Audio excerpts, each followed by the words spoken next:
With the reading of the affirmation, tēnā tātou katoa, we seek wisdom, understanding, insights into the views and circumstances of others, strength to seek what we believe in, humility to accept the combined decisions of others, patience, good humour at all times, tolerance and courtesy while working in the best interests of our community. Good afternoon and welcome to councillors, both those physically present here and those online. This is, in many senses, an historic meeting of our governing body. This is the first time, I think, not simply during my mayoralty, but ever in the life of this history, that we have called an emergency meeting of the governing body. And this is the first time that we have relied on people Skyping in to participate. It's new, but it will become standard in the weeks ahead, as almost all of us will be coming in remotely rather than being physically present. The level 4 alert that has been declared is the last in a series of actions that are also firsts in our country. The first time I've ever seen our borders closed to any particular group, initially with Chinese travellers, now a full border closure. And the first time in my lifetime that we've had a lockdown where people are being instructed to stay within their home, and that will begin in 24 hours' time.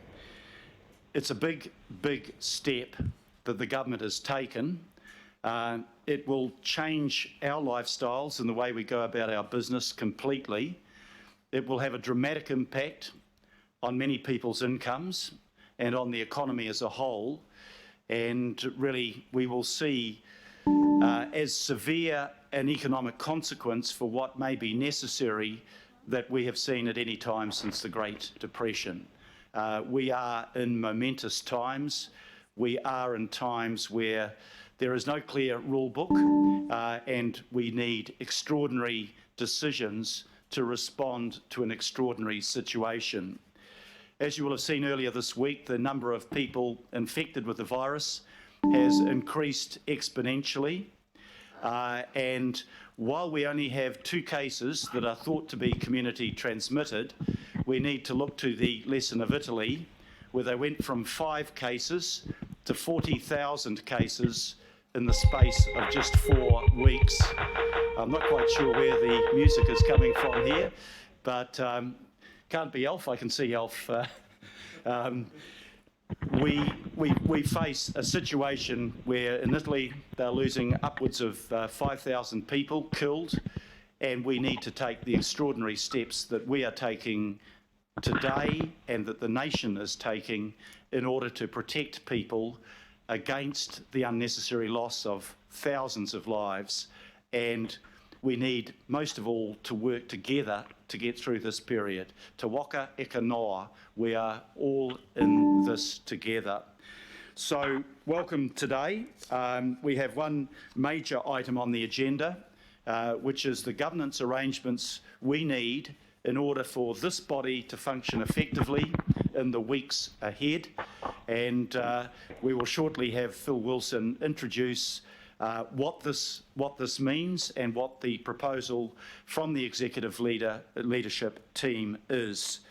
We are not proposing to close down the council.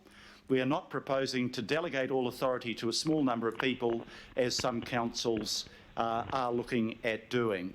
We are looking at keeping this body as the effective governing body of our council through some of the most difficult times that we will ever experience. And I think that that is important.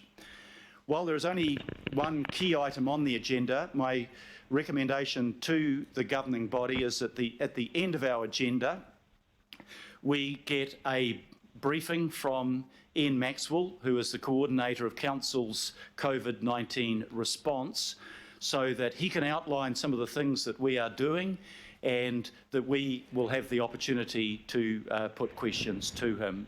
So it is a milestone occasion today, and thank you for making the effort. Everyone, I think, has made the effort to be here that is able to be here, and I appreciate that very much.